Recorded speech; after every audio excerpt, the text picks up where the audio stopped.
What's up, everybody? Jerry with Open Up Trading back at you with another video. Going to be talking about ticker symbol ATER or Ater Incorporated. If you guys haven't watched my midday update, pretty much what I said, what I thought would happen in terms of a little bit of a sell-off actually ended up happening. It looks like we did have a little bit of a bounce, also to end the day, but just going to be jumping into some technical analysis. Also going to be giving you guys an update on the Ortex data. But before I do that, please don't forget to hit that like and that subscribe button down at the bottom of the screen. Helps people find the content and the channel and helps the community continue to grow. Today, Ater finished, let me pull up my Weeble. Ater finished at $9.35, up 25 cents on the day, up 2.75% respectively. And then in the after hours, looks like it finished up another 12 cents, 1.2%, and finished the after hours at $9.47. Now, on the 5-minute, it looks like we ended pretty much from market close into the after hours. We ended with some bullish divergence, which is good to see. I think we're going to be able to carry that momentum over into tomorrow. I don't really necessarily believe that it's going to be for very long, though, because actually, no, I mean, it could be. We do have a little bit of like a leveling off in terms of that RSI.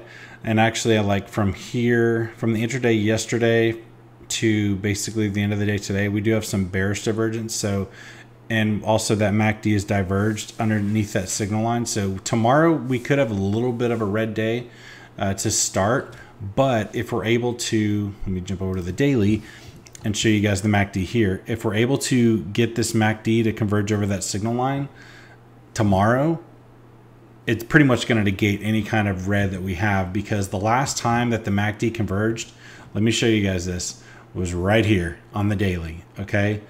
And what ended up happening, we ran over, let's see, pretty much over the span of a month, we went from $3 to 19, okay? If we do that again, let's see, that was basically 6 times. So if we do 6 times whatever this price is, that's going to put us around $54 a share if it replicates exactly what it did the last time. Okay. Again, that's over the span of a month. And again, this is a hypothetical. None of this is financial advice, so please take what I'm saying with a grain of salt. If you've done any other DD, please definitely share it in the comment section below. It's going to help people. It's just going to help the overall community altogether. And there may be something that I haven't seen that I've missed that, could definitely help the content out. So, but yeah, I mean, I'm expecting in the interim some sort of green day, maybe to start the day, and then followed by some sort of sell-off because of that, the hourly on the RSI and that MACD and that bearish divergence.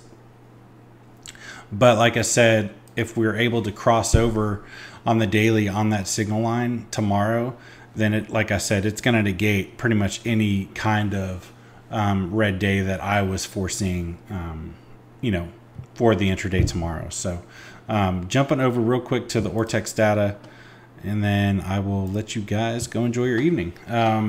So utilization pretty much didn't change from today, 99.66% there. Cost to borrow is at 98.63%. The shares on loan is, let's see, 15.5 million, give or take. Free float on loan, the percent of the free float on loan is currently 77.25% actively out. Let's see, today the short interest change was down 1.96%. So we had 1.36 million borrowed, or excuse me, 1.36 million return versus 1.05 borrowed against, for a net borrowed change of 305,000. The current short interest to the free float is just over 30%. And then the cost to borrow minimums. Now, again, don't forget, these are yearly annual rates. So these are not something that they're being charged, daily or monthly for. The cost of our minimum is just under 75%, with the max just over 160, and the average is hovering around 94%. Again, I'm not really, because the numbers have been basically the same over, the last, can't even tell you how long I've been in this play. Probably damn near a month and a half now that I've been in Ater. Yeah, because it's been pretty much since the beginning of August. So But yeah, I mean, the numbers have been relatively the same. Like I haven't really seen any kind of drastic change. If there was a drastic change, it quickly climbed back up within a few trading days. So, you know, I'm staying in it. Everything that I've said so far has come to fruition. We're starting to stair step our way back up, which is exactly what I wanted to see happen. And like I said, if we're able to get that kind of multiplier like we did at the end of August, if we're able to get that, you know, that 6 times price action from the end of August up through, you know, the middle of September and do it here, I mean, we're going to see price action that's going to be pretty wicked up into that $40 to $50 range. You know, especially, I mean, we're going to be talking about highs that we haven't hit since, I mean, goodness gracious, if we're able to get that and it breaks $48.99, which I believe is the yes. That's the all-time high. If it breaks over 48, or excuse me, 48.99, I mean, there's nothing stopping this thing from rolling.